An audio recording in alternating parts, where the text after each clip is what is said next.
이상근 목사님께서 젊은 시절에 29살, 26살 때인가 그때 여기 오셔가지고 목회를 하셔서 아주 당시만 하더라도 큰 교회를 이루었다고 전기에 적고 있는데, 이렇게 목사님께서 직접 목회하셨던 곳에 와가지고 이상근 목사님 위해서 강의할 수 있게 되어서 참 기쁘고 또 우리 모든 성도님들께 감사함을 드립니다. 오늘 읽은 말씀은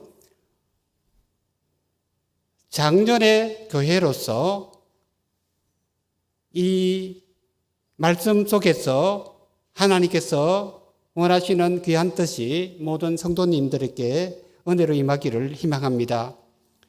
작년에 건강한 교회로 성장한 대봉교회 위에 하나님께서 은혜를 내려주시기를 기원드리면서 이 말씀을 살펴보고자 합니다.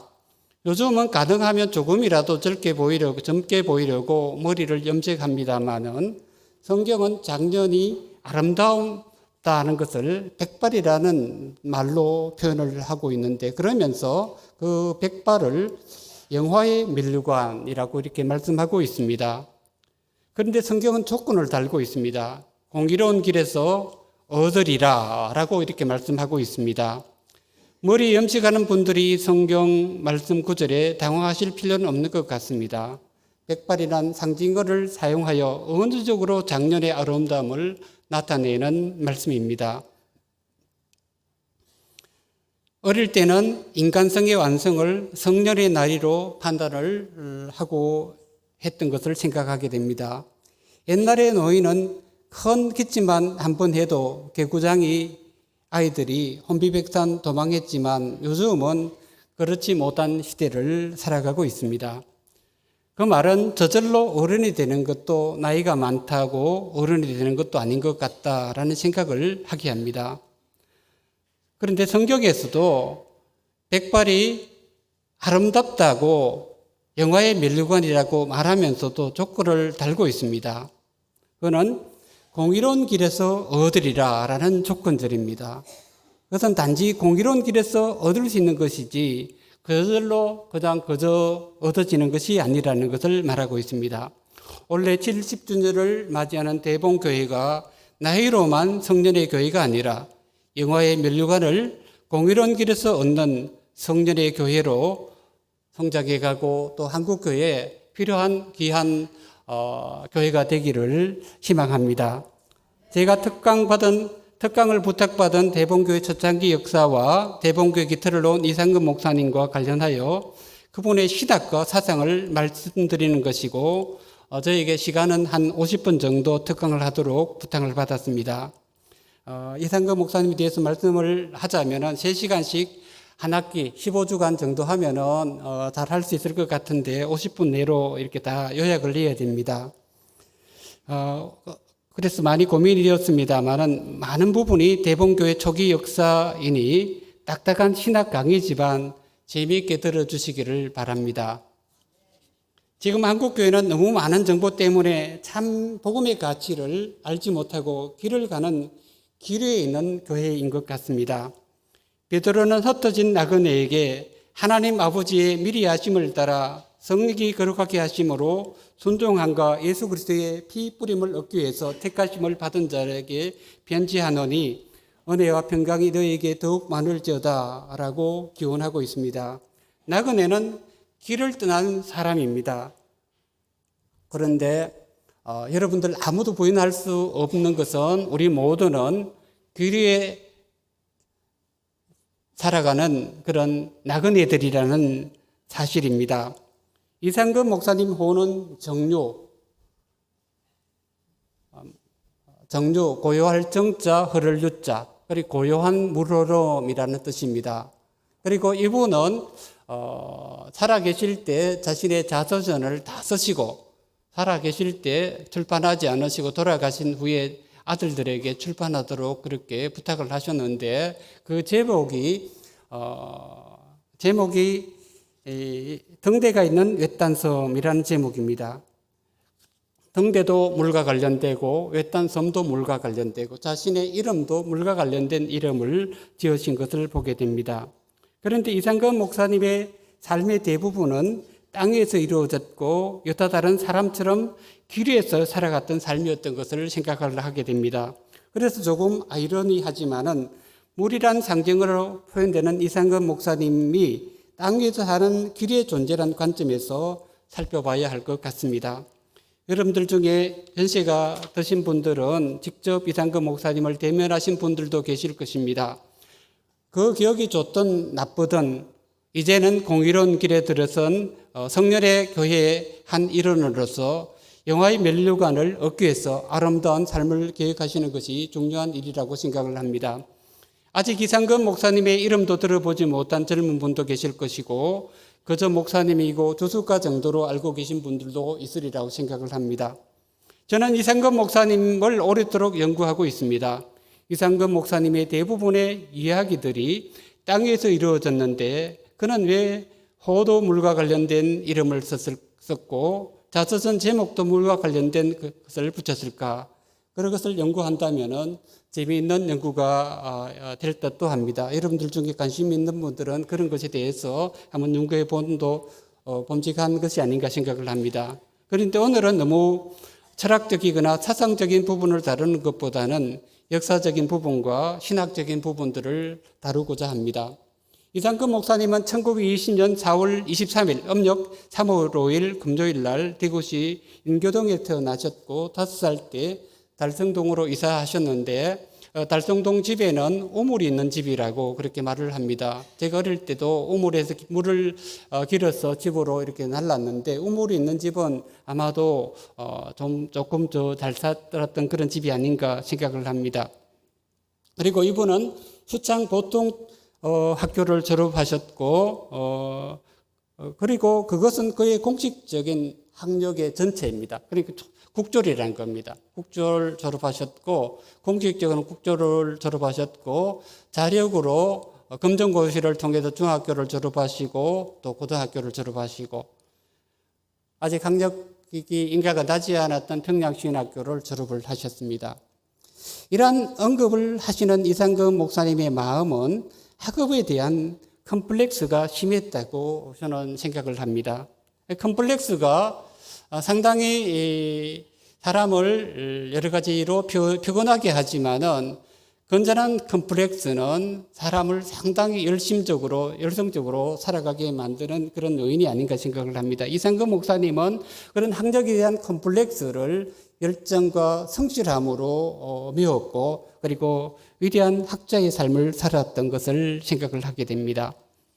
그는 초등학교 졸업하고 어떤 가게에서 일을 하는 그런 사람이었고 자기 친구들은 개성중학교, 그 당시 개성중학교는 대구제일교회에서 이렇게 만들어져서 대구제일교회 안에서 최초의 교회가 생겼고 최초의 병원이 생겼고 최초의 병원이 생겼을 뿐만 아니라 최초의 학교도 생겼습니다. 그러니까 대구 경북 지방의 기독교 문화가 전체 대구 경북 지방의 근대화의 시발점이라고 저는 그렇게 생각을 하고 이 일들을 위해서 오늘의 교회가 자부심을 가지고 우리 신앙의 선배들의 그 열정과 하나님을 향한 그런 열심과 또 국가와 민족을 위해서 일했던 것을 오늘 되돌아보면서 새로운 미래를 만들어 가야 될 그런 책무가 대단히 크다고 생각을 합니다. 요즘 교회가 그런 생명력을 잃어버렸기 때문에 세상 사람들로부터 많은 지탄을 당하는 것이 아닌가 생각을 합니다. 그런데 이 이상금 목사님은 다른 친구들은 중학교를 가는데 집이 가난하니까 중학교는 가지 못하고 점원으로 일을 하게 됩니다. 그러면서 검정고시를 위해서 이렇게 공부를 하기도 하고 하셨는데 개성중학교 다니는 친구의 인도로 대구중앙교회를 첫 출석했고 신앙 생활을 처음 시작을 하면서 그는 40일 새벽기도를 시작을 하게 되었다고 합니다. 그 당시에는 새벽기도가 아직 없었는데 한국교회에 정착이 되지 않았는데 아마도 이분이 새벽기도를 하게 된 동기가 여러 가지 이렇게 생각을 해야 되겠습니다만은 이분이 어릴 때 할머니는 불교도였고 아버지는 무교였고 그런 상황에서 자랐기 때문에 불교적인 그런 영향이 상당히 중요하지 않았을까 생각을 합니다. 그 당시 교회는 아직 새벽기도란 그런 제도가 없었는데 혼자 새벽기도를 이렇게 혼자 저 외딴 곳에 가서 새벽기도를 하셨는데 40을 하니까 아직 마음에 충족이 안 되어가지고 60일을 더 하셨다고 합니다. 60을 다 하시면서 100일이 다 돼가는데도 마음에 감동이 없었는데 발이 아팠답니다. 발이 아파가지고 쩔룩쩔룩 하면서도 100일을 다 채우고 난 뒤에 알아 누웠는데, 그래서 이 병이 이렇게 큰 병이 들려가지고 발을 다치고 이렇게 못 걸으니까 요양을 하게 되고, 저 비산동에 작은 집을 하나 구해가지고 어머니하고 요양 생활을 시작하면서, 그때 그는 성경을 통독을 하고 성경을 그냥 다른 공부는 할 게 없으니까 성경만 읽고 그러는데, 하나님께서 이렇게 이상거 목사님을 성경 말씀에 치중하도록 그렇게 훈련을 시킨 것 같다는 생각을 하게 됩니다. 그런데 나중에 어른이 되어서 보니까 발에 철사가 박혔다고. 철사가 한 1cm 정도 되는 철사가 박혀가지고 평생을 그가 고생하도록 이렇게 하나님께서 예비하셨고, 또 그 병 치료를 위해서 이렇게 하나님께서 들어눕게 하시면서 오직 하나님 말씀만 의지하게 하고 말씀만 읽도록 이렇게 연단을 하신 것을 보게 됩니다. 그리고 나중에 그는 대구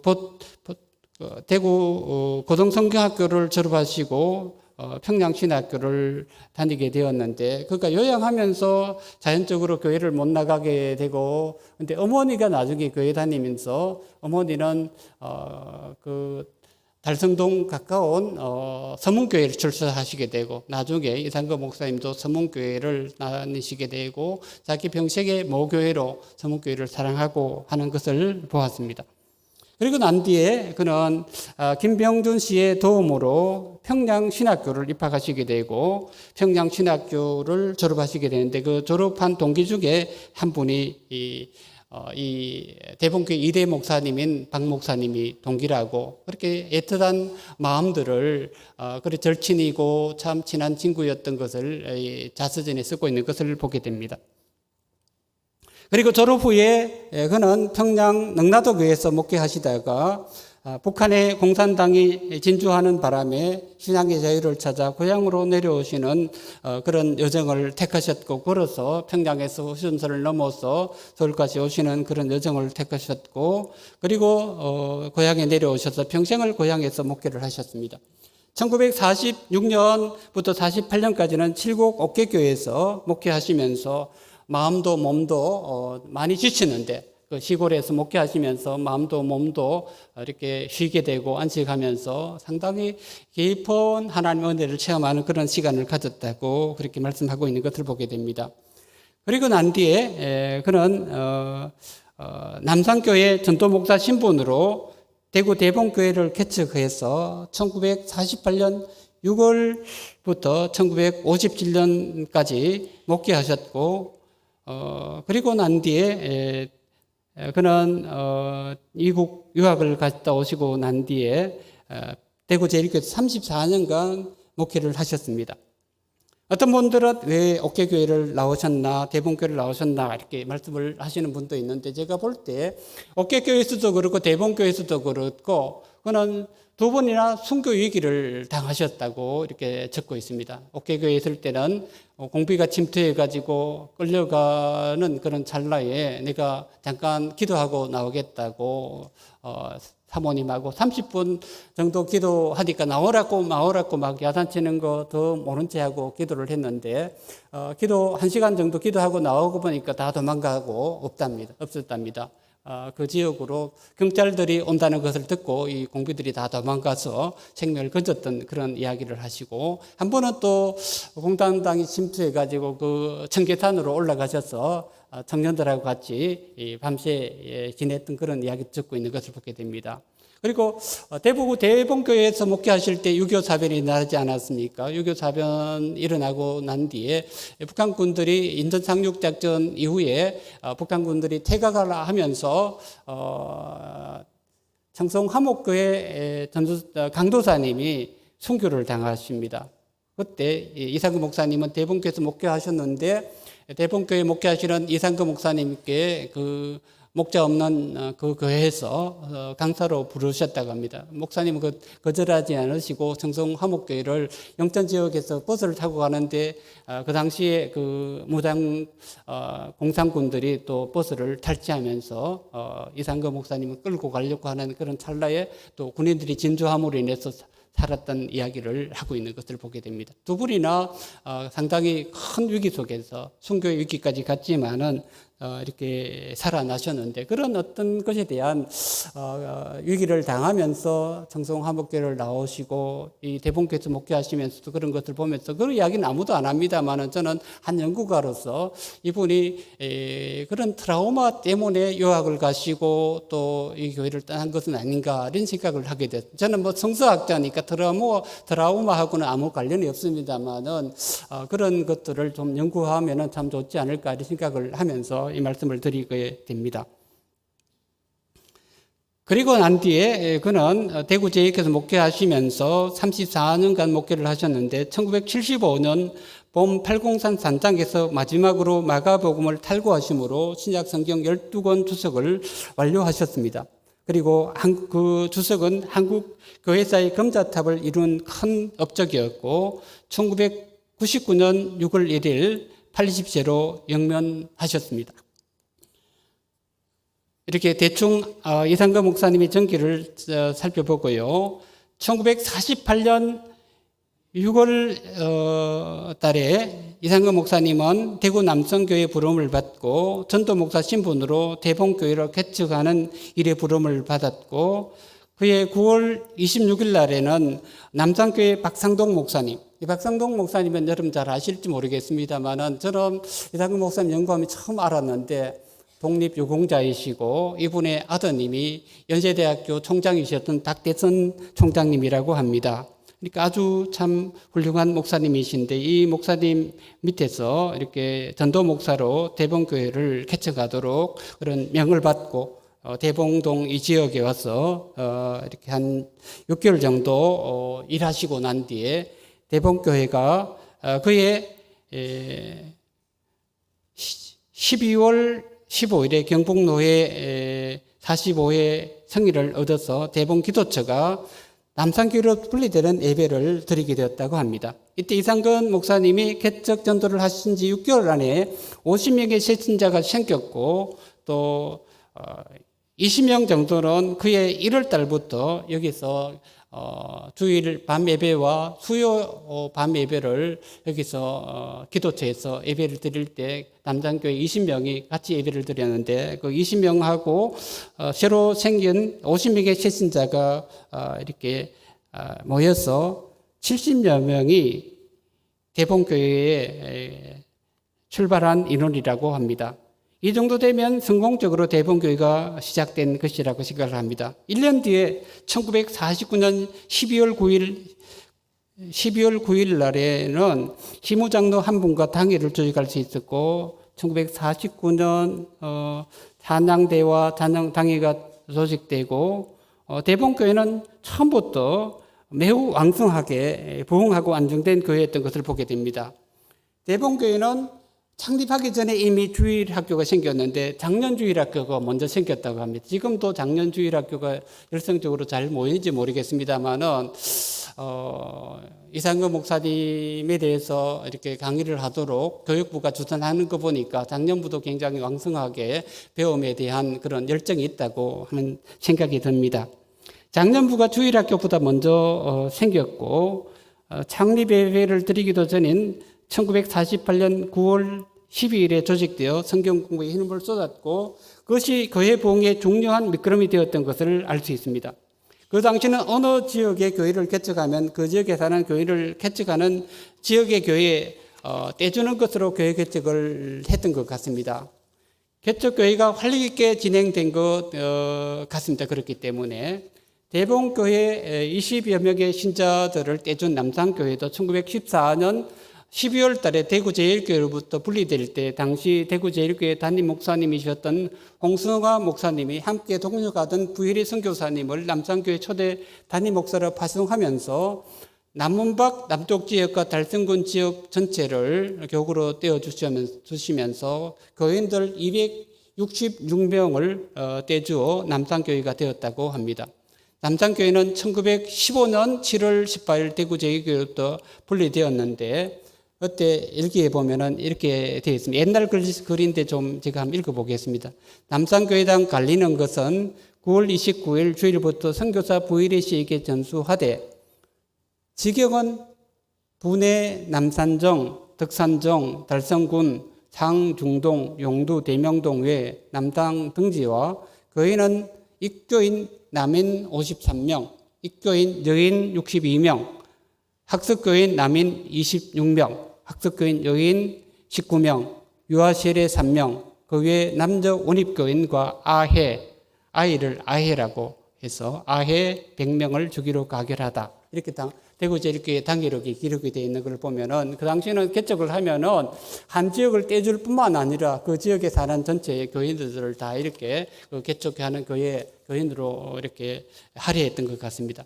그래서 그런지 대봉교회도 60년사 편찬위원회에서 보면은 기록한 그 60년사에 보면은 이상훈 장로님께서 저에게 대봉교회 60년사를 빌려주셔가지고 제가 이렇게 기록을 하게 되었는데요. 그 기록에 보면은 설립 유래를 대구제일교회 창립과 남산교회 창립과 함께 다루고 있습니다.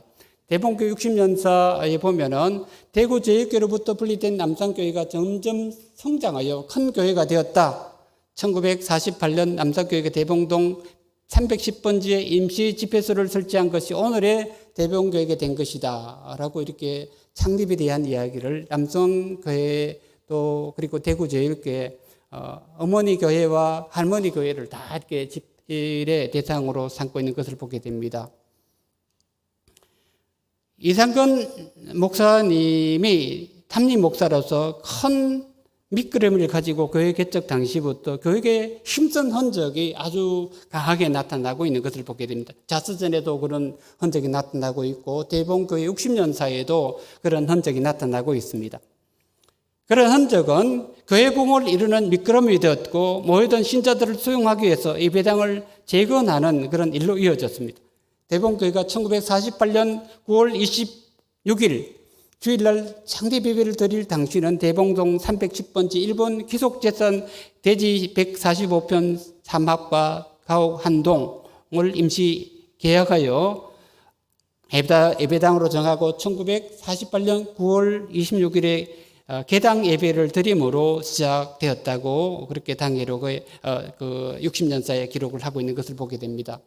1948년 교회를 설립한 지 2년 후인 1950년 7월 9일에 예배당 신축 공사를 시작하였다고 또 기록을 하고 있습니다.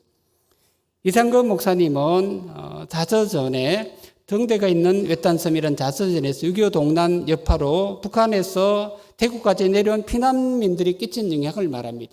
그 당시 많은 사람들이 대구로 피난 오셔가지고 목사님 사택에도 교회당에도 피난비로 가득하고 그런데 그분들을 정성껏 대봉교회 교인들이 모시고 또 대접하고 이렇게 해서 좋은 그런 인상을 대봉교회가 남겼던 것을 보게 됩니다. 그리고 대봉교회가 이렇게 사람들이 너무 많아서 수용할 수 없으니까 예배당을 새롭게 건축하자 그래가지고 교회 건축을 하기 위해서 헌금을 하고 그렇게 했는데 대구도 위태롭지 않습니까? 대구도 여러분들 잘 아다시피 803 그쪽에 큰 이렇게 전쟁이 일어나면서 가산산 쪽에 이렇게 전투가 일어나고 대구도 포석이 울리는 그런 소리로 대구에 살던 사람들도 피난을 가게 되고 또 북해에서 온 사람들도 피난을 가게 되고 그렇게 했다고 합니다. 그러니까 이상근 목사님도 피난을 갈 건지 안 갈 건지 관리해야 되는 그런 어간에 이상근 목사님 피난을 가지지 않으시고 교인들이 헌금한 것을 전쟁이 이렇게 끝나면은 종이 조각이 될 것 같아가지고 이렇게 하나님께서 주신 이 기회를 이용해야 되겠다 생각하고 건축 자재를 사고 혼자서 또 여러 신앙 가지 않는 분들과 같이 교회를 새롭게 건축하고 하는 일을 했다고 합니다. 그리고 나중에 전쟁이 끝나고 난 뒤에 경북고등학교 이렇게 학생들에게 강연을 하게 되었는데, 그때 경북고등학교 교장 선생님이 이상거 목사님을 예언자 취급을 하면서, 목사님께서 그렇게 전쟁통에 그렇게 교회 건축하는 걸 보고 많은 사람들이 하나님께서 이 대구를 버리지 않으셨구나 하는 것을 느꼈다고 그렇게 얘기했다고 합니다. 그리고 대봉교회가 아주 열성이었던지 개척한 지 얼마 안 되어 봉독교회를 새로 개척을 하는 그런 일도 있던 것을 보게 됩니다. 정주 이상거 목사님은 28세 나이에 대봉교회를 처음 이렇게 목회를 하셨는데, 그는 젊음을 무기 삼아 대봉교회 개척에 정조를 쏟았고, 남성교회 파송으로 대봉교회를 개척할 당시 대봉동 일대가 대구의 신흥주택가였기 때문에 교회는 급속적으로 성장했다고 합니다. 그래서 처음 예배를 드렸던 30평 일본식 집이 비좁아 교회당 앞들에 30평 정축을 하셨고, 얼마 후에는 다시 예배당도 비좁아가지고 모여드는 교회를 감당할 수가 없어 옆에 있는 채소밭 300평을 구입하여 대봉교회 부흥의 기틀을 다지게 되었다고 그렇게 적고 있습니다. 여기에 젊은 목회자들에게 귀감이 될 만한 글귀를 제가 한번 읽어보고자 합니다. 이상거 목사님이 자서전에 그런 글이 있습니다. 저는 이때 아직 30도 되지 못하였습니다. 그 젊음을 대봉교회 창립에 불태웠던 것입니다. 매일 새벽 기도를 인도하고 주일 예배며 밤 예배를 모두 혼자서 인도하였습니다.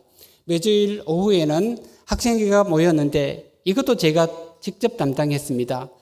학생회는 대학생과 고등학생들로 구성되었죠. 저는 주로 성경을 강의를 하고 신학생들도 헬라어를 배우기 힘들어하고 하우성을 치는데, 이때 이상거 목사님은 고등학교, 대학교 학생들을 모아가지고 헬라어까지 강의를 하시고 학생들로 하여금 신약 원문을 읽도록 지도했다고 합니다. 그때 대봉교회 학생회에 있던 이들 중에 저명한 인사들이 많이 배출되었습니다. 국내에서 학위를 받고 존경교수가 된 분들, 각계 요직을 담당하고 있는 분들이 여러 분 있죠. 저는 그분들을 생각하면 늘 기쁘답니다. 이렇게 적고 있습니다. 젊은 이상거 목사님께서 자신의 젊음을 무기 삼아 도전한 목회는 그의 열심과 어우러져 밀려오는 신자를 다 감당하기 힘들 정도로 북다툴 것이지만, 그는 끊임없이 연구하고 가르치는 일을 병행하며 정성을 다하여 아이들까지 학생들까지 가르쳤던 것을 보게 됩니다. 대봉교 60년사에도 보면은 당회장 이상거 목사라는 제목으로 아래와 같이 언급을 합니다. 대봉교회 급선장한 배후에는 이상거 목사의 감명 깊은 설교와 기도의 위력과 성공적인 목회가 작용했다고 생각하겠다. 이 목사는 1948년 6월에 본교회에 부임해 왔어 원수간 인격적 목회 운영으로 교회를 성장케 하고 예배당 신축공사 도중 1953년 8월 3일 신학연구자 도미 유학을 떠나게 되자 1953년 11월 1일부터 정영일 목사가 임시 목사로 1954년 12월까지 심호하였다. 이렇게 적고 있는 것을 보게 됩니다.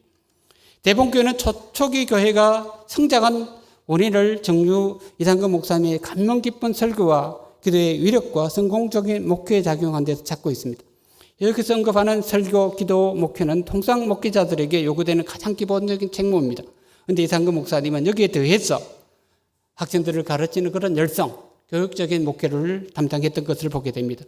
오늘 교육부에서 저를 초빙해서 하셨는데, 우리 교육을 위해서 힘쓰는 선생님들 모든 분들이 아이들을 가르치는 것이 백년지 대계, 우리 교회의 미래를 담보하는 아주 중요한 일이라고 생각합니다. 그 당시에는 다른 일꾼이 없으니까 목사님 혼자서 아이들을 가르치고 지도하고 유년주일학교 이렇게 조직했던 것을 보게 되는데, 참 열심히 봉사했기 때문에 젊음을 목회 불태운 이야기들을 보면서 그들을 가르치며 열성을 다한 이야기들, 그리고 그들이 나중에 커서 국가의 동량 같은 인물로 자라난 이야기를 쓰면서 그 마음이 얼마나 참 감명을 받았을까 하는 생각을 하게 됩니다. 그래서 선생님들이 아이들을 지금은 뭐 그냥 말도 안 듣고 그러지만은 아이들이 커서 큰 인물이 되고 국가와 민족의 동량이 되고 교회의 동량이 된다라는 생각으로 한다면은 한시도 소홀히 할 수 없다고 생각을 합니다. 대본교 역사를 보면 장로교회 분열의 아픈 흔적이 고스란히 또 남아있는 것을 보게 됩니다. 그 당시 장로교회 분열과 전 분열 때문에 전 교회가 통합에 남든지 또는 합동으로 가든지 하는 일이 다반사였는데 대본교회는 더 아픔을 당했던 것 같습니다. 최초에 임직받은 장로님이 이렇게 교회를 떠나서 다른 대봉제의로 옮겨갔다는 그런 글을 4번이나 쓰고 있는 것을 보면서 이 말을 쓰기까지 가졌던 아픔의 흔적이 얼마나 컸을까 이렇게 혼자 대봉교회를 연구하면서 생각해 보았습니다. 대봉교 60년사는 분열의 그 아픔의 흔적을 어떤 장로는 NAE 즉 대봉제일교회로 옮겨갔다라는 말로 이렇게 그치지만은 그 한마디 말을 하는 데는 이 대봉교회 모든 성도님들의 그 아픔이 얼마나 컸을까. 저는 한 연구가로서 그런 것을 한번 생각해 보았습니다.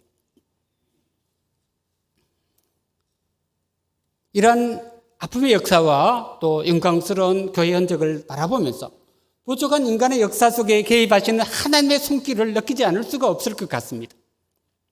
온전하신 하나님께서 인간의 부족함과 죄의 마음을 치유하시고 용서하시고 싸매시고 화해케 하시는 역사를 우리는 또한 기다리고 그 일의 도구로서 사용되기를 힘쓰고 있는 것을 생각을 하게 됩니다. 이상근 목사님은 자신이 대본교에서 목회하던 시절 지도했던 학생에서 자라는 학생들이 한국의 지도적인 위치에 있는 인물로 자라난 이야기를 기록하면서 뿌듯해하는 그런 마음을 짓고 있습니다. 그런데 대본교 60년 사이에도 다음과 같은 기록이 있습니다. 1948년 대본교는 설립 당시에 중학생과 고등학생이 함께 학생의 이름을 가지고 활동했다. 조장기 학생회는 주일 대배 후 오후 2시에 이상근 목사가 직접 성경을 가르치고 학생들을 지도했다. 학생들의 자치적인 신앙 운동을 통해서 인격이 성장되었고 봉사정신을 길러 교회와 사회에 많은 봉사를 하게 되었다. 그래서 자라는 학생들의 성장 소식은 그의 성장을 말할 뿐만 아니라 한국의 전체 부흥과 밀접히 관련된다는 점에서 그리고 우리나라의 발전과 또 성장에 큰 미끄럼이 된다는 점에서 대본교회는 한국 교회와 한국 사회의 위대한 일을 감당한 그런 교회가 아닌가 그런 생각을 하게 되었습니다. 그리고 대본교회는 70년 동안 지금 박 목사님이 4대 목사님이시니까 대본교회가 굉장히 안정되고 굉장히 좋은 교회로 이렇게 대구 지역과 한국의 좋은 교회로 참 터전을 잡는 것이 아닌가 이런 생각을 하게 되었습니다. 저는 대본교회를 이렇게 공부하고 연구하기 전에는 대본교회가 어떤 교회인지 사실 뭐 대구 지역교회 다녔지만 잘 몰랐지만은 대본교회는 위대한 하나님의 교회다.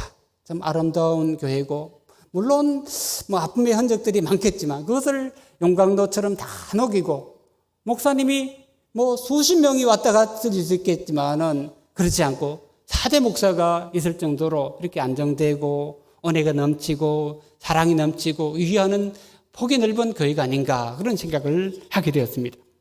그리고 대본교회 60년 사이에 보면은 훌륭한 목사님들의 이야기들이 있습니다. 박명술 목사님, 그리고 김정일 목사님, 또 4대 박희종 목사님 이야기를 쓰고 있는데 아무튼 박명술 목사님은 목회 활동에 보면은 교회 개척과 교회 시설의 확충이 기록되어 있고요. 그리고 대본교회 하면 전도하는 교회로 알려져 있다.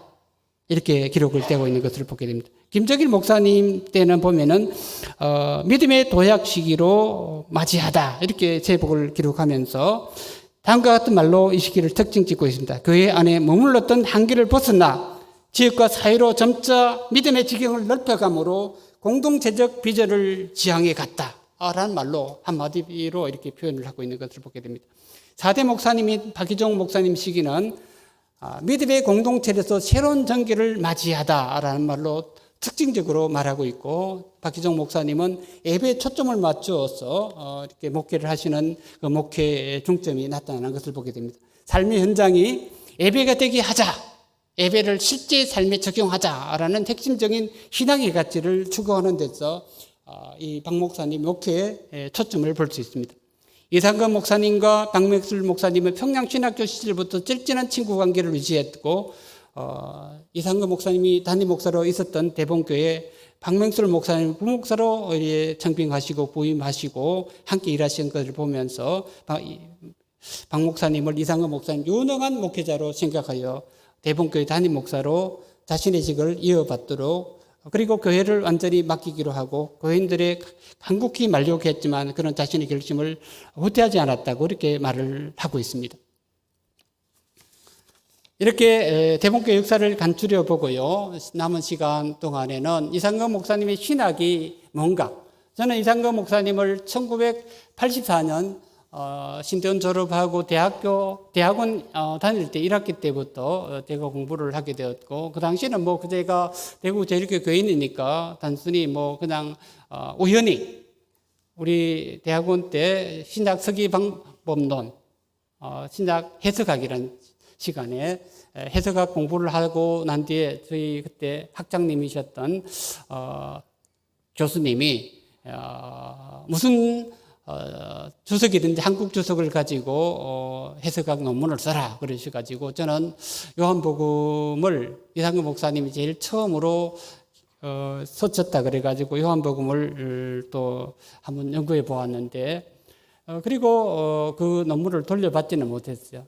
돌려받지 못해가지고 항상 찾았으면 하고 생각을 했습니다만은 그러다가 2009년도 이상근 목사님 돌아가신 지 10주기 때 그때 대구제일교회 담임 목사님이셨던 고영수 목사님께서 이상근 목사님 연구해서 한번 논문을 발표하라 그래가지고 제가 이상근의 신학과 사상이란 논문을 썼습니다. 그 발표를 하게 되었는데 그러면서 이상근 목사님 연구 본격적으로 했고요. 그 이전에도 2003년도에서 제가 독일 티빙겐 대학에서 학위를 받고 오니까 그때는 제가 시간 강사로 장신대 출강을 하게 되었습니다. 장신대 어느 교수님이 한국 신학과 평전을 쓰게 되는데 이상근 목사님 대해서 연구하시고 하셨던 교수님이 이상근 목사님은 목회자지 신학자가 아니지 않느냐라고 의문을 제기하셔가지고 안 쓰겠다고 하셔가지고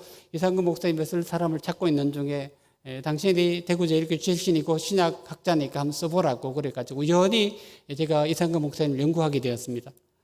그러다가 이상근 목사님을 연구하고 자료를 모으고 하는 어가에 제가 집필을 막 시작할 당시에 그때 그 출판을 담당했던 산림출판사에서 책을 출판하니까 많은 사람들이 사두고 읽어야지 장사가 되고 회사를 경영할 수가 있는데 사람들이 책을 안 사본다고 그래요. 그래가지고 취소를 시켜버렸어요. 그러니까 저는 이미 쓰기로 했고 자료도 다 모았는데 취소하느냐 마느냐 저에게 맡겨진 그런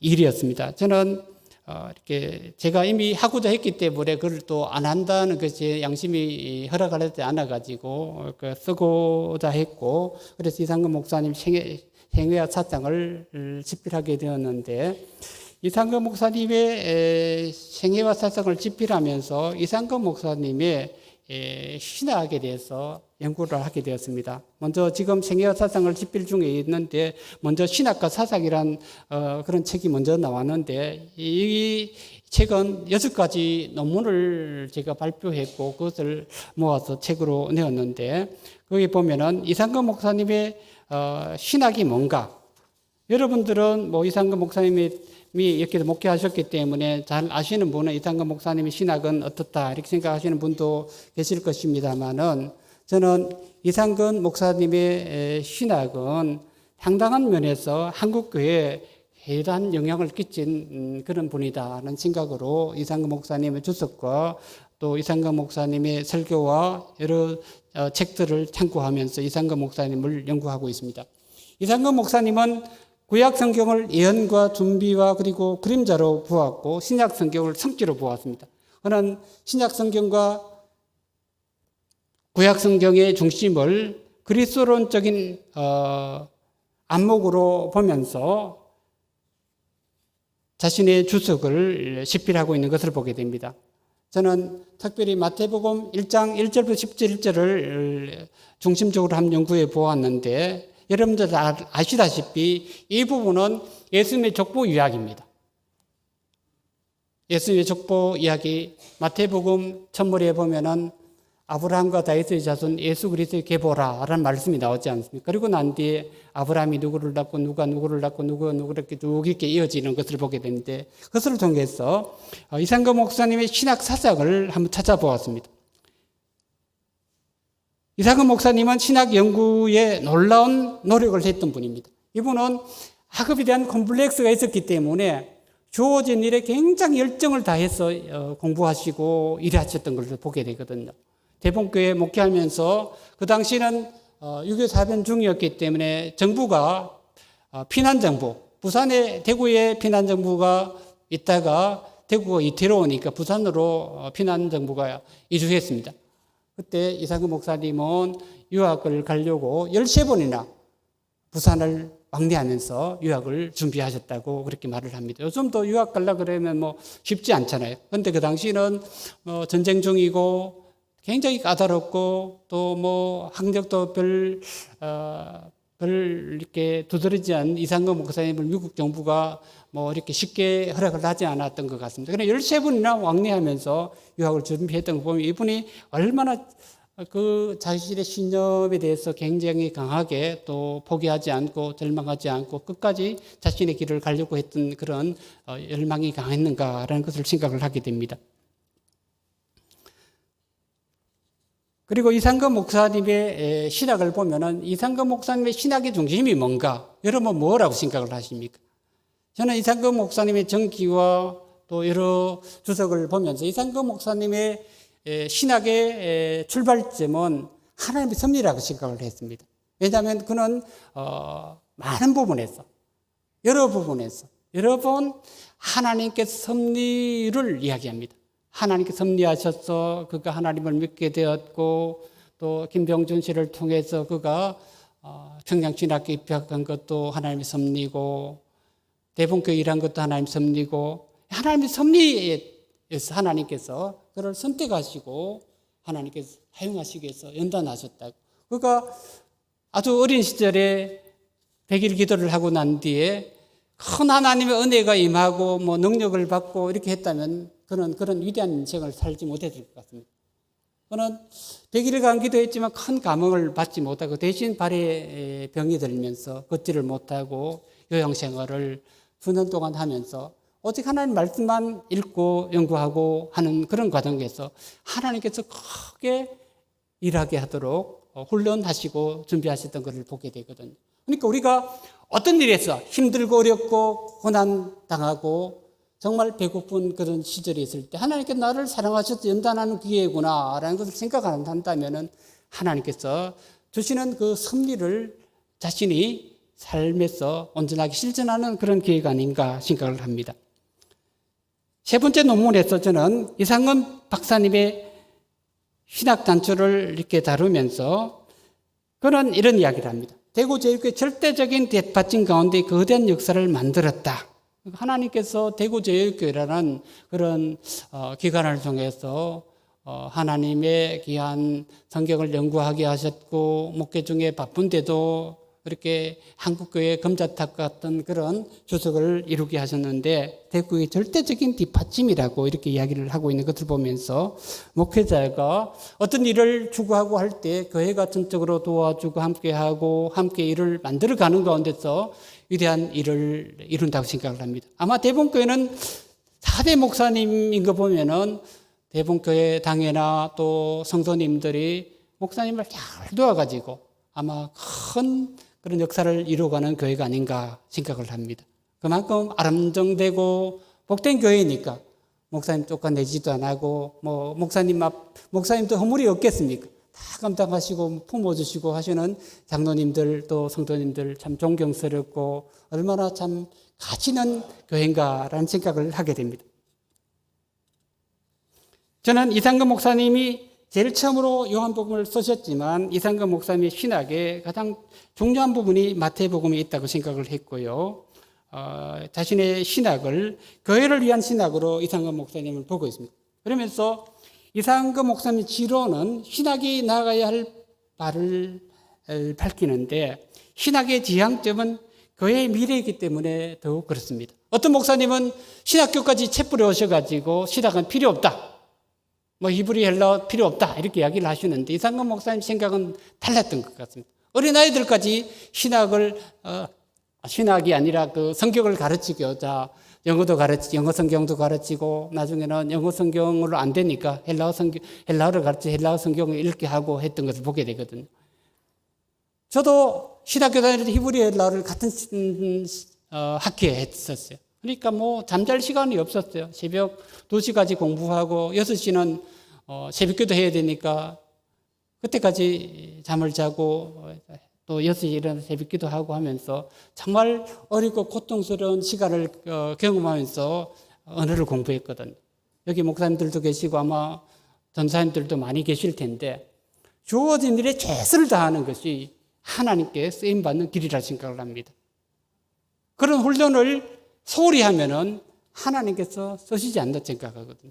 왜냐하면 신학은 교회의 뼈대이기 때문에 그렇습니다. 신학이 없는 목회는 곧 허물어지는 목회일 수밖에 없습니다. 신학이 없는 교회는 쓰러질 수밖에 없습니다. 초기 교회 역사를 보더라도 신학이 역사거든요. 교회에서 성경을 어떻게 해석하는자에 따라서 2단이 되고 3단도 될 수 있는 것이고 그 2단을 판별하는 것은 다른 능력이 없어요. 신학의 도구를 통해 수밖에 없거든요. 신학이 무너지면 교회가 무너질 수밖에 없는 것이 오늘의 현실입니다. 오늘날 교회를 얼마나 많은 악한 세력들이 무너뜨리려고 노력을 하고 있습니까? 그런데 이상금 목사님은 신학은 교회를 위한 신학이어야 된다고 그랬거든요. 신학만을 위해서는 그거는 사변적이고 쓸모없는 학문일 수밖에 없다고 말씀하시면서 신학이 있는 목회를 추구하셨고 그분은 신학을 위해서 일하셨고 교회를 위해서 일하셨던 분이신 것을 보게 됩니다. 정죄 이상금 목사님 신학의 뿌리는 이렇게 하나님, 예수 그리스도를 통한 하나님을 알아가는 데서 이렇게 추구하고 있는 것을 보게 됩니다. 이상금 목사님 교회를 사랑했고 그 교회를 해서 일생을 바쳐서 일했습니다. 이상금 목사님 자신의 한평생을 교회에서 일하고 교회를 위해서 일한 것은 신학자로서 성실한 신학을 요구하는 촉목이 된 것 같습니다. 그러므로 교회적인 요구는 교회를 위한 신학에서 그 의미를 찾아야 할 것입니다. 이러한 논지는 신학은 교회를 위한 신학이어야 하고 목회는 신학이 뒷받침이 되어야지 그 목회가 건전하고 바람직하고 또한 교회를 지키는 목회가 될 수 있다라는 생각을 이상금 목사님은 수도 없이 자신의 주석에서 그 이야기를 쓰고 있는 것을 보게 됩니다. 마태복음 주석에 나타난 이상금 목사님 신학은 자신의 신학을 보수적이라고 주장한 것처럼 그의 신학은 보수적인 신학의 터위에 세워져 있는 건물과 같습니다. 그러한 점에서 보면 이상금 목사님 마태복음 주기에는 이 세상 역사에 개입하신 하나님의 구원 역사가 인간의 역사 속에서 어떻게 이루어져 가는지를 증명하기 위해서 기록한 느낌이 들 정도로 이런 것들을 아주 강조하고 있는 것을 보게 됩니다. 그것은 이상금 목사님의 신학의 단초를 하나님 섭리라고 이해할 때 더욱 분명하게 가늠할 수 있는 것이고 비로소 이상금의 신학을 이해할 수 있다고 생각합니다. 이상금 목사님 등을 띠밀었던 원동력은 그가 의식했든 안 했든 간에 그의 마음 밑바닥에 그를 충돌하는 하나님의 섭리 사상입니다. 하나님의 섭리를 잘못 이해하고 잘못 적용하는 자들에게는 그 섭리가 자신의 어리석음과 게으름을 위한 탈줄고요, 토피즈가 될 수 있겠지만 이상금 목사님에게 하나님의 섭리는 자신 인생을 더욱 창조적으로 열정적으로 살아가도록 여러 가지 어려운 그런 환경에서도 그는 하나님의 섭리를 생각했고 하나님의 섭리에 따라서 그는 인내하면서 살았던 것을 보게 됩니다. 그러니까 그것은 그에게 추진력이 되었고 많은 오해와 어려움 속에서도 온전함을 향한 길을 살도록 인도한 힘이었다고 생각을 합니다. 그리고 이상금 목사님에게서 하나님의 섭리는 고요하게 기다려서 정류되게 했던 원동력, 즉 참고 기다리며 인내하도록 이끈 힘이었다고 그렇게 생각을 합니다. 4장에서 저는 이상근 목사님의 주석에 나타난 개혁사상이라는 그런 글을 썼습니다. 이 글은 작년이 종교개혁 500주년이지 않습니까? 우리나라에서도 종교개혁 500주년 기념 행사를 많이 했는데 저희 학교에서도 그런 학술대회를 하게 됐는데 그때 발표했던 논문입니다. 이 글은 루터의 종교개혁 500주년을 맞이하여 루터와 칼빈의 개혁사상을 살펴본 글인데 이 글에서 마태복음 16장 15절부터 20절에 나타난 베드로의 신앙 고백에 대한 해석과 적용을 통하여 오늘날 한국 개신교의 정체성을 다시 살펴보는 계기를 찾고자 노력을 했습니다. 마태복음 16장 이 본문은 교회에서 추방하거나 받아들이는 것에 대한 정권이 나타납니다. 예수 그리스도께서 베드로에게 천국 열쇠를 주면서 땅에서 풀면 하늘에서 풀리고 땅에서 밀면 하늘에서 내릴 것이라고 그런 말씀을 하셨습니다. 베드로에게 예수님께서 주신 그 열쇠가 천국 열쇠인데 그것이 그러면 베드로라는 인격 위에 교회의 열쇠, 하늘 천국 열쇠를 주신 것인가? 가톨릭의 주장입니다. 그런데 개신교는 아니다고 그 인격이 아니라 주는 그리스도시요 살아계신 하나님의 아들입니다는 그런 신앙 고백에 준 것이라고. 그렇다면 모든 사도들과 모든 교회 후계자들에게 주어진 것이 아닌가, 모든 공동체에 주어진 것이 아닌가 하는 것이 개신교의 입장입니다. 여러분도 어디라고 생각하십니까? 오늘날 개신교의 일각에서는 가톨릭의 주장에 동조하는 그런 분들도 있습니다. 이상근 목사님이 여기에서 분명하게 칼빈의 주장을 따라서 베드로의 신앙 고백에 하나님 예수 그리스도께서 그 열쇠를 주신 것이고 하나님 교회는 그 신앙 고백에 세워진 것이라고 그렇게 강하게 주장하고 있는 것을 보게 됩니다.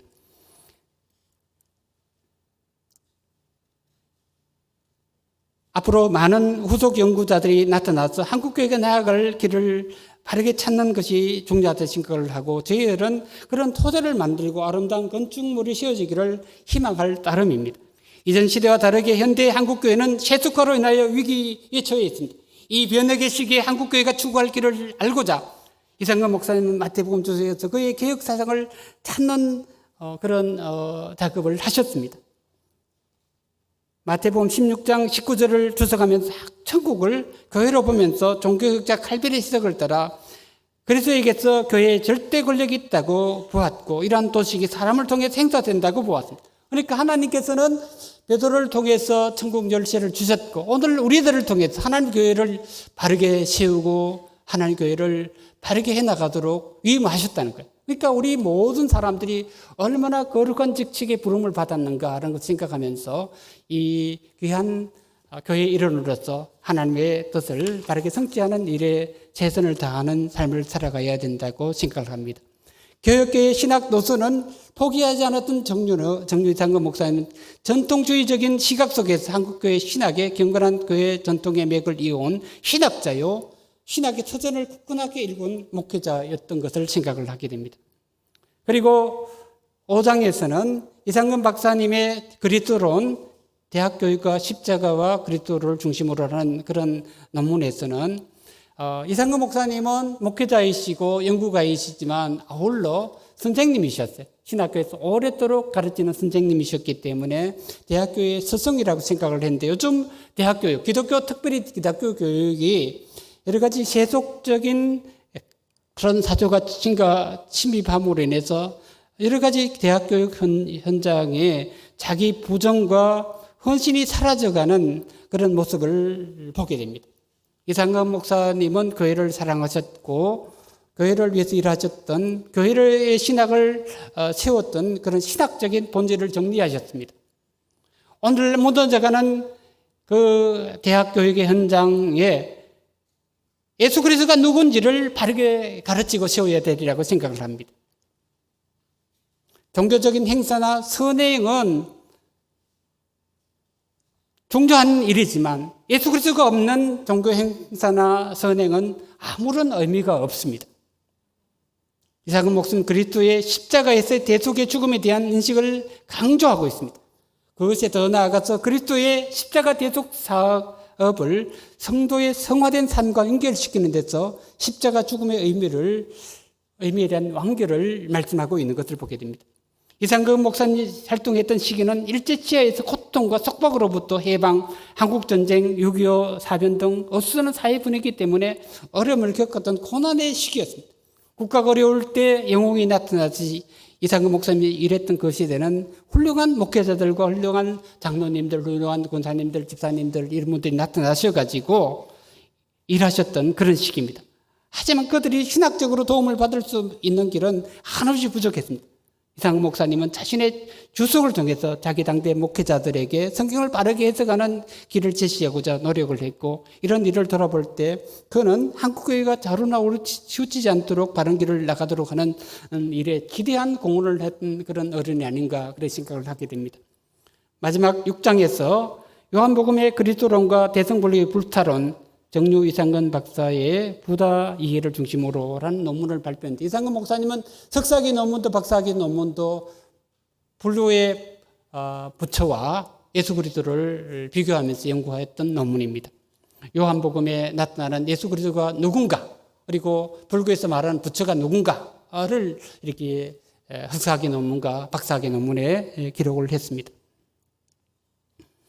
그래서 이상근 목사님은 하나님의 계시를 그리스도의 인격과 사역에서 찾으며, 계시라는 개념은 오직 복수의 실제들 속에서는 이해될 수 있다. 즉 인격자, 즉 계시자이다 라는 그런 이야기를 합니다. 그러면서 인간의 유일한 구원자는 예수 그리스도인 것을 그는 강하게 주장을 하면서, 불교에서는 어떤 인격적 대상도 영원히 존재하는 실제가 아니기 때문에 불교의 계시는 성립되지 않는다라고 이렇게 계시 이해를 비교하고 있습니다. 그러면서 불교에서의 계시는 오직 깨달음의 빛 정도밖에 되지 않는다 이렇게 이야기를 합니다. 이상근 목사님 활동한 초창기 시대의 두 교회에 대한 정유 이상근 목사님의 이해를 통해 하나님을 믿는 그리스도인들이 타 종교를 대하는 마땅한 자세가 무엇인가에 대한 탐구를 우리가 하게 됩니다. 우리가 이웃에 있는 종교를 우리가 어떻게 대해야 될 바른 자세인가? 바른 진한 인격과 성품에 기인한 선교적인 자세를 확립하고 평화 속에서 그리스도의 사랑을 이룰 수 있다면, 이상근 목사님께서 자신의 연구를 통해 알고자 했고 기여하고자 한 바를 바르게 이해하게 되고, 지금 한국교회를 더욱 활기 있게 만들고 교회가 새롭게 부흥하는 계기를 찾게 되는 그런 일이 아닌가 생각을 합니다. 누구나 자신의 처한 상황과 환경에 대한 이해와 연구 없이는 그 환경을 극복하기가 쉽지 않습니다. 성경을 사랑했던 목회자요, 성경학자였던 이상근 목사님이 탐구했던 그 이치를 이 시대 사람들, 이 시대에 함께 살아가는 도상의 분들이신 대본교회 성도님들도 함께 인식하면서 함께 동참하는 것이 마땅한 자세라고 생각을 합니다. 한국교회를 사랑했던 우리 선배 목사님들과 성도님들의 그 여러 가지 고난과 어려움을 통해서 교회를 지켰던 그 사랑을 생각하면서, 또한 선배 세대에 물려줬던 신앙의 건전한 모습들을 우리가 일심을 다해서 되찾고 회복하고 그것을 개성해 나가는 가운데서 활기 있게 미래를 준비하는 교회로 갱신되어 나가려는 그런 희망을 우리가 가져야 된다고 생각을 합니다.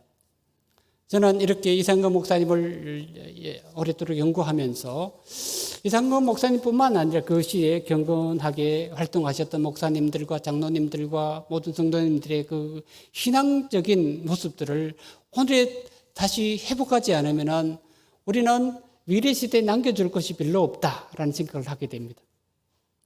요즘 교회들마다 아이들이 교회를 안 나오는 그런 일들이 흔하게 많이 있는 것을 신학교 현장에서는 체감하고 있습니다. 신학교 학생들이 오지 않는 것을 보게 됩니다. 신학교에 많은 분들이 연세 드신 분들이 많이 오십니다. 그만큼 현대 한국교회가 어렵다는 이야기가 아니겠나 생각을 합니다. 우리가 좀 더 하나님에 대한 열심을 가지고 교회를 사랑하고, 우리의 선배 세대는 여러 가지 고통의 어려움을 감내하면서 신앙을 짙었고 자신의 삶을 더욱 바람직하고 복되게 살아가고자 노력했던 그런 시대인 것 같거든요. 우리 시대에도 그런 신앙의 선배들의 그 모습을 이어받고 우리 세대가 우리 후대에게도 그런 경건한 모습들을 남겨주고 그렇게 하는 속에서 위대한 복음의 사역이 이어지는 것이 아닌가 생각을 합니다. 이렇게 이상거 목사님 연구하게 된 것도 그렇습니다. 이렇게 옹고이지신이라는 말을 여러분 잘 아시죠? 옛날을 돌이켜보고 그걸 바르게 지키지 않는다면 우리는 미래가 없는 것입니다. 그렇게 역사를 살펴봐야 되는 것이고 옛날 역사를 되려고 보면서 현대를 살피게 되고 또 좋은 미래를 만들어가는 것이 아닌가 생각을 합니다. 아까 제가 조금 일찍 와가지고 이상훈 장로님하고 대화하는 중에 올해는 올 참 이 전반기에는 과거 역사를 돌아보고 후반기에는 미래를 살피는 그런 미래를 준비하는 그런 어떤 강좌를 준비한다 그렇게 말씀하셨거든요. 아주 참 좋은 기획이라고 생각을 하고 우리가 미래 세대를 대비하기 위해서 현대를 살피고 과거를 살피는 일이 급선무라고 생각을 합니다. 옛날 어른들이니까 어떤 분들은 그래요. 제가 이상거 목사님 연구한다 그러니까 뭐 개묵은 그 주석 뭐 지금 무슨 소용이 있다고 그러느냐고 그런 이야기합니다. 어떤 분들은 TVN까지 나온 사람이 연구하지 않고 왜 그렇게 쓸데없는 일을 하느냐고 그렇게 말씀하시는 분도 있습니다. 제가 한 3년간 이상거 목사님 연구하자고 연구자들을 모으고 후원자들을 모으고 그러면서 벌써 8번 큰 학술대회를 했습니다. 내년 전엔 이렇게 대본교에서 한번 했으면 좋겠다고 그런 소망을 그러니까 우리 이상훈 장로님께 말씀드렸는데 과거를 돌아보지 않는 그런 삶은 현재를 바르게 세울 수 없는 것이고 현재가 바람직하지 않고 미래가 바람직하지 않으면 아름다운 미래를 준비할 수 없다고 생각을 합니다. 미래를 대비하기 위해서는 현재도 알아야 되고 과거도 알아야 돼요. 그래야지 과거를 알아야지 현재를 바르게 대처할 수 있고 현재를 바르게 진단하지 않고 미래를 어떻게 준비하겠습니까? 과거의 어른이었던 이상거 목사님 또 훌륭했던 박명슬 목사님이라 이런 분들을 통해서 대본교회가 더욱 열정적이고 힘이 있고 능력 있는 성숙한 교회로 자라가기를 희망합니다. 기도하겠습니다.